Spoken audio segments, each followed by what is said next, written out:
အားလုံးပဲမင်္ဂလာပါအခုဆိုင်းရောက်နေတဲ့ဒီဖះရဲ့နာမည်လေးကတော့ What Sees Why လို့ခေါ်ပါတယ်ခင်ဗျ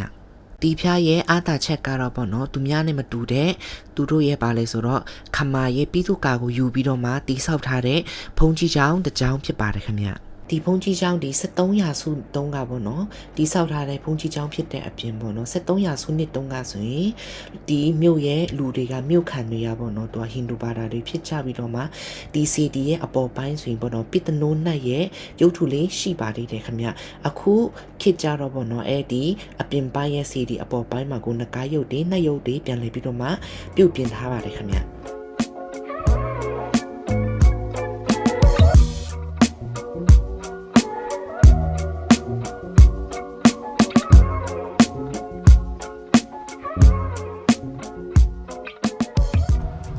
သူတို့တိုင်နေအရန်လာတယ်အကြီးပဲပြီးတော့မှသူကအရင်ခေတ်ကဆိုရင်တိုင်တွေကသူကကြောက်ကနေပေါ့နော်ပိန်လုံးလိုပုံစံလှုပ်ပြီးတော့မှတစ်ခုနဲ့တစ်ခုဆင်ပြီးတော့မှအပေါ်ထိတက်သွားတာပေါ့နော်အောက်ပိုင်းကျတော့ကြီးပြီးမှအပေါ်ကနေရှူပြီးမှတက်သွားတယ်နော်အရန်လာတယ်ဒါလေးကတော့အရင်ကဒီမြို့ရဲ့ဘရင်ကကြောက်စာ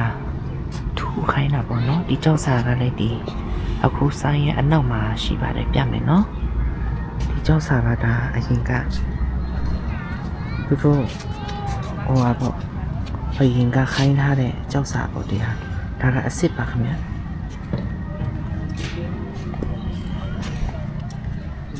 စုခိုတိုင်းမြို့ကိုလာလိမ့်မယ်ဆိုရင်ပေါ့နော်မဖြစ်မနေလာလေတင်းတဲ့နေရာလေးကတော့ဒီထိုင်တော်မူဘုံကြီးကျောင်းဖြစ်ပါတယ်နော်ဒီထိုင်တော်မူဒီအမြင့်ပေ49ပေမြင့်ပြီးတော့မှပေါ့နော်ဒီမဖြစ်မနေလာလေတင်းတဲ့ထိုင်တော်မူတစုဖြစ်ပါတယ်ခင်ဗျာ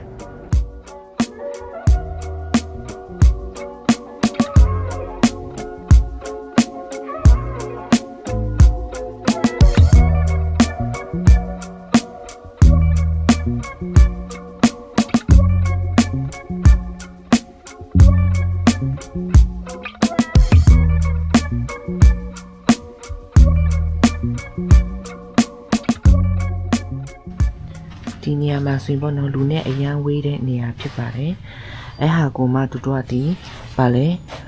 မြေအိုးတွေအိုးခွက်ပကံတွေမိဖုတ်တဲ့နေရာမှာပေါ့နော်ဟိုရှေ့ခေတ်ကဒီနေရာကိုတော့တူးဖော်ထားပြီးတော့မှတခုတည်းမဟုတ်အများကြီးပါဒီနားမှာလေဒီနေရာလေးဆိုရင်မြုပ်ပြင်တော်တော်ဝေးတယ်ပြီးတော့မှတီတီချာလေးလှုပ်ထားတယ်သူကခေါင်မိုးလေးနဲ့ပေါ့နော်ဒီမှာဒီရှေ့ဟောင်းနေရာမှာဆိုရင်ဒီလိုလှုပ်ထားတယ်ရာတီဥတုကလည်းအရန်ကောင်းပါတယ်မနေ့ပိုင်းဆိုအေးပြီးတော့မှဟောပါနော်ဒီမျိုးနေ့လေပိုင်း7 နာရီလောက်စီနည်းနည်းတော့ပူတာပေါ့နော်အုတ်ထုပ်လေးနဲ့ဟိုအင်ဂျီလေးအရှည်လေးပါမှရမှာပေါ့နော်ဒီမှာကြည့်အများကြီးပဲမဟုတ်ဖက်ထိတ်ထိတောင်အခုရောက်တဲ့နေရာမှာပေါ့နော်ဒီမြုပ်ထဲမှာနဲ့ဘဒူးနဲ့မှမတူတဲ့စီတီတဆူရှိပါတယ်စီတီရဲ့ပေါ့အောက်ခြေမှာပေါ့နော်သူကစင်တွေနဲ့ပေါ့နော်အဲ့ဟာကြောင့်မလို့ပါလေစင်ရှိတဲ့စီဒီလို့ခေါ်ပါတယ်ခင်ဗျာပြပေးပါမယ်နော်အရန်လာတယ်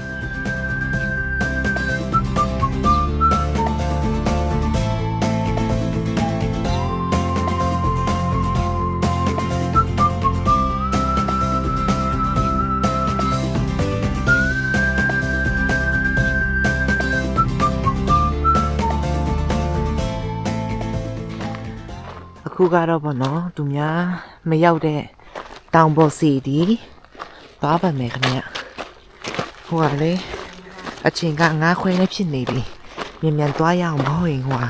မောင်မဆိုးလို့မြုပ်ပြမှာတော်တော်ဝေးတယ်ဒီနေရာကလေပြီးတော့တောင်ပေါ်ဆိုတော့ဟိုပေါ့အရန်လာမှာနော်ပြီးတော့မှအခုဆိုတော်တော်အေးနေပြီ9 နာရီခွဲပဲရှိသေးတယ်တော်တော်လေးအေးနေပြီပြီးတော့အပေါ်မှာဆိုတောင်တန်းတွေနဲ့ပြပင်တွေနဲ့မြင်ရလိမ့်မယ်နော်အောက်မှာလည်းကြည့်လေအောင်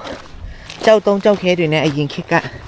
လူတွေကဘယ်လိုလုပ်လဲမသိဘူးတောင်ပေါ်မှာလာတဲတယ်စီတီကိုတပ်ပေတယ်မော်ရီတာရောက်ပြီနော်တောင်ပေါ်ဒီမှာအနောက်မှာစင်တောင်တန်းနေတယ်အေးတယ်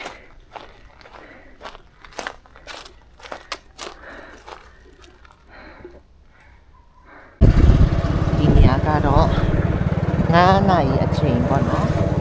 ဘဒူးမှမရှိတော့9 နာရီခွဲအချိန်6 နာရီဝန်းကျင်ဘ တူမှမရှိတော့လူတွေအရင်ပြတ်တယ်ဒါပေမဲ့ဒီမြို့ကလေလေလို့ရတယ်နော်ဘာဖြစ်လဲဆိုတော့ကြောက်စရာမကောင်းဘူးဒီမြို့ကလေဒီမှာဆိုရင်တောင်ပေါ်ပေါ့နော်တောင်ပေါ်ဖျားကနေပြန်လာကြတာပေါ့ဒီမှာတစ်လျှောက်လုံးဆိုရင်ဆိုင်ကတစ်စီးမှမသိဘူးဆိုင်ကတစ်စီးမှမသိဘူးကားလေးတစ်စီးမှမသိဘူးသူနေရာပဲစကားပြောမှပြန်လာရတယ်ဒီမှာနော်အနောက်မှာဆိုလဲကြည်လဲအောင်ဘာမှမရှိဘူးဒီဘာမှမရှိဘူးတဲ့လားတိတ်ဆိတ်နေရပဲအခုမြို့ထဲကိုပြန်တော့မယ်ဗျမောင်တော့မယ်ဆိုတော့လေဘယ်သူမှမရှိဘူးဒီမှာအော်လာပြီးမှသစီဆိုင်တို့ညီကိုနှစ်ယောက်ပေါ့နော်အခုမြို့ပြင်ရဲ့ဆန်းဆက်ကိုကြည်ပြီးသွားတဲ့အချိန်မှာပေါ့နော်မြို့ထဲကိုပြန်ဝင်ပါမယ်ခင်ဗျပိုက်လဲစာပြီးဆိုတော့ဒီညပေါ့နော်ညစီကိုတော့လဲပါမယ်ခင်ဗျဒီမြို့ဟောင်းရဲ့ညစီဒီသူကတပတ်ကို2ရက်တာဖွင့်ပါတယ်ခင်ဗျစနေနေ့တနင်္ဂနွေဖြစ်ပါတယ်နော်ဒီညစီးထဲမှာပေါ့နော်ဝေစားလို့ရတဲ့အစားအသောက်တွေကတော့အများကြီးရှိပါတယ်ခင်ဗျပေါ့နော်ဈေးလဲအရန်တက်တာပါတယ်နော်ใช่ค่ะ ตัวเอานี้2อย่างก่อนเดี๋ยวค่อยไม่พอกัน กะเพรากล่องนี้ใส่ไข่ไหมจ๊ะ อันนี้ไม่ใส่แบบ